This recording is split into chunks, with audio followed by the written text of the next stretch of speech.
The latest DC Finest is out. Green Lantern, Hard Travelling Heroes. Dennis O'Neil, John Broome, Gil Kane, Neal Adams. Of course, absolute classic period of Green Lantern. Ones that I really loved when I was picking these up back in the day. So DC Finest, on the back, as usual, they've got the date, so 1968 to 1971. It's about 560 pages. Now this book is priced, as always, so far, $39.99. Now I think I paid about £21 for it, and it includes Green Lantern 62 to 82, Flash 191, and the World's Finest Comics 201. Now there is an omnibus. Omnibus came out fairly recently, I think, and that obviously includes a lot more stories than this. I think it's about 1,100 pages. But you may prefer, of course, this slightly smaller format. I think in some ways, DC Finest, even though I've got lots of omnibuses, and I'm going to show some of them later, I think this is a much nicer format in many ways, just purely for reading, picking up, and having a look through the various stories. And you can see here, table of contents, and the story's called approximately about 20 pages for the stories. So you can see there, 415 to 441. Obviously got all the covers. Green Lantern there, and the first one weirdly is by Jack Sparling. Obviously artist Jack Sparling, not obviously Gil Kane. And you've got some, I love that yellow, typical yellow, of course yellow being the colour that he's not particularly fond of. Now there is a story later on with the fact that someone suggests a way around that. Doesn't always of course work the way you think, and that's always the thing. If it was that simple, surely the various intelligence of Oa would have thought it through. Has the world ceased to exist, or if I think they did quite a few of these ones. So you've got them sort of again, yellow, seems to be very, very prominent. And the world end, this is the way the world ends. And just really, just unusual artwork. I really loved this style back in the day. I still love this style. We vowed death to Green Lantern, and you've got there, very high impact Green Lantern. This one, Mike Sekowsky. Always tell his artwork as well. I really just love his work. Of course, Justice League of America and many others, and these stories, again, absolutely brilliant. So let's just go through here. Green Lantern 5708 AD, a nice year to visit, but I wouldn't want to live then. Well, I'm certain it's going to be quite a nice year. Who knows? I have no idea. But you've got this, obviously, massive supercomputer. Completely wrong, probably. They would have a very tiny little disk, I'm certain, that will power the entire world by that point. However, you've got a very odd villain here and some very dramatic scenes. Always a lot of these sort of dramatic artwork all the way through it. And then you've got Green Lantern does his ring thing, Gardner Fox. And this one is now Dick Dillon. Now, quite a few different artists. I still haven't got to the Gil Kane yet. So let's just go through. Oh, I love that one. Just absolutely brilliant. Obviously slightly, I think it was a Tales of Green Lantern, wasn't it? I think they did some slightly different stories. So you had that one, and then, Tales of the Power Ring. I don't think they did many of those. Should have done. They should have done a few more stories, these sort of like mini stories. And then we got this one. Oh, again, got some just brilliant there. Obviously a Gil Kane, finally some Gil Kane, and yet more yellow. And of course, again, Green Lantern doing various things with his power ring. I remember that cover. That was a very odd cover. It's time, Green Lantern, to see what you've really fallen in love with. And of course, you got there again, but this time also inks by Wally Wood as well as Gil Kane. I mean, what more can you want? I think that's just brilliant. Brilliant, brilliant story. I just love the dramatic colours, just the singular colours they just did, these ones. And we've got another very odd story there, and the Green Lantern one there. And on to, let's just go to another one. This one, yet I'm powerless to save this city from dying.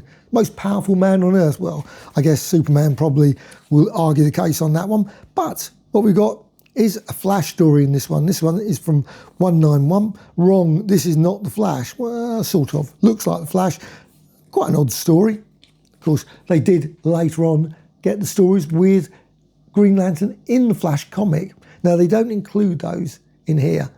I think they're in the showcase book, but they're not in this one. And I assume they're probably in, of course, the massive omnibus edition. And you've got another one here, Phantom of the Space Opera. I love the text there. And This one, of course, I always love the fact they did that. That's always just great. Massive face there. Obviously, no one else could see it. He was obviously floating along and suddenly this big face would appear. But very dramatic art. And again, some brilliant Green Lantern by Kane again. You can always tell Kane's work. Always see that, just his style of just massive, the faces. He always just did that. I just love that one. These sort of lovely pictures there. I guess there'd been an advert there.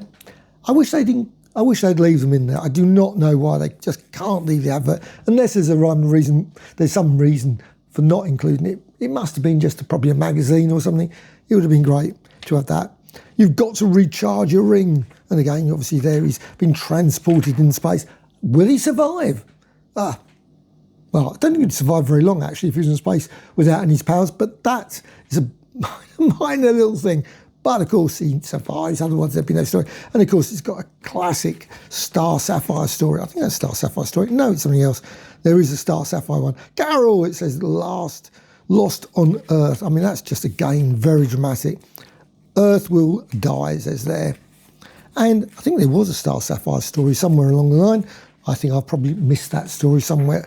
However, we come to the course where it all suddenly changed. The Green Arrow one. And apparently sales were very, very low. Why?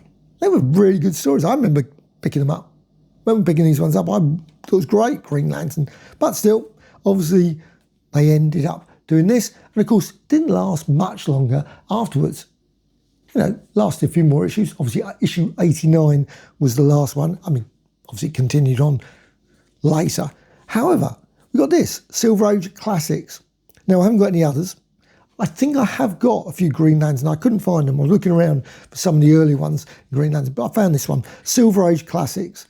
And you can see, obviously, the artwork there. I mean, it's much the same there, obviously a bit smaller, because that's just the way they did the covers on that. And then we've got this. So let's just quickly go there. And you can see there the size. Actually, it's slightly bigger than that one. And now I have no idea if that one was actually matching the old one. Haven't got it, so I can't tell. But you can see the colours, much the same, I guess. So, obviously, the blue is a lot more intense there. I somehow suspect if that, obviously, maybe desaturated a bit, it's possible compared with the first one, but I doubt it. They've obviously really boosted up the saturation there, and obviously the green there, but you've got that. And of course, let's just go to the next page, and you can see there, again, very, very intense saturation. But the story itself. Now, Green Lantern gets slightly angry, goes a bit, but then he whizzes off, obviously he has a scene there, the classic scene, and he says, I can't, and then he goes and faces this guy, obviously some of his handlers grab him, and he sort of mocks him and all that sort of stuff, and of course he just goes out to punch. I was a bit surprised why these people, they're suddenly looking, the Galactic Guardians are sort of looking over, but really? I mean, he sort of was being manhandled, he's probably done worse before, so I just find that slightly odd, but still. He goes there, obviously, discuss it, and they do eventually, of course, he goes off and does various things, and they come with just lovely artwork, again, that lovely blue there. And, of course, it all resolves in the end, of course.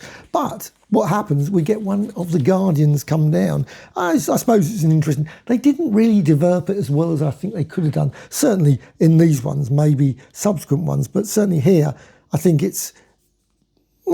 no, could have been done a lot more, I think, but still good stories. I still love this one. Obviously, they go out in various situations, they face various things, and they're a bit depowered as well. He's lost a bit of his power. He can't protect himself anymore, which is, I suppose, a bit like good old kryptonite. You need occasionally to give your heroes a few weaknesses. So, I mean, in that case, you've got, obviously, and you've got Black Canary turns up as well. Maybe that was an opportunity, of course, to introduce the Black Canary, and of course some very dramatic action there, and of course some still really I love that. That is a real wonderful. I love, what else? Oh, we've got this very weird one. Obviously, a Black Canary shooting away with there's some guy that's obviously controlling them all.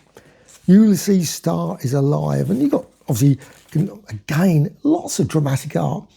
Even if sometimes the stories are definitely of that time. I still enjoy them, but I think you can still easily admire a lot of this. I love them.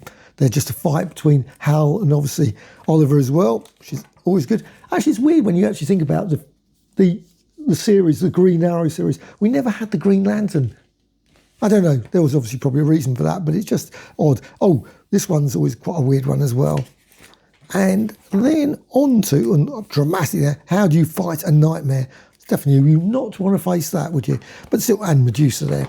So, related to it, I've got this one, Silver Age Classics. This is, of course, the Green Lantern. Now, I'm certain this has been reprinted quite a few times, probably been recently reprinted as well. However, this one, of course, the Showcase Green Lantern. Now, this one does include a slightly different selection of stories. Starts with number 76 and also includes, I think, issue 89 all the way through to 89 as well, and also Flash 217 to 246. So got a slightly different set of stories. Now, I guess the next DC Finest will include, of course, these Flash ones, as well as the last of the other Green Lanterns, and of course subsequent Green Lanterns as well. So let's just put that over there. And also got this, of course, the Silver Age Green Lantern Omnibus Volume 2. Now this one's great. Now the stories in this actually end at 75. So issue 75 starts with 36 to 75. Obviously we had to wait a bit of time for the hard travelling one. Now that apparently has got 1,100 pages. I must admit, I'm moving more away from omnibuses to the DC Finest. I just find the format a lot easier to hold. I mean, just even holding this for a bit. Good exercise, but they're very hefty and, well, slightly bigger pages. Very nice quality, of course, and also includes additional material, which unfortunately doesn't get included in there. But still, these are great books. But the hard travelling one does include a lot of extra material. Again, I assume virtually everything that's not in the hard travelling DC Finest will be included in the next one. So, and this one as well, of course, the Volume 1, and of course got the classic first story here. Of course, got a brilliant introduction, and here's the first classic Green Lantern story, Hal Jordan there. So that is that for that. So hard travelling heroes. I've been waiting for this for ages.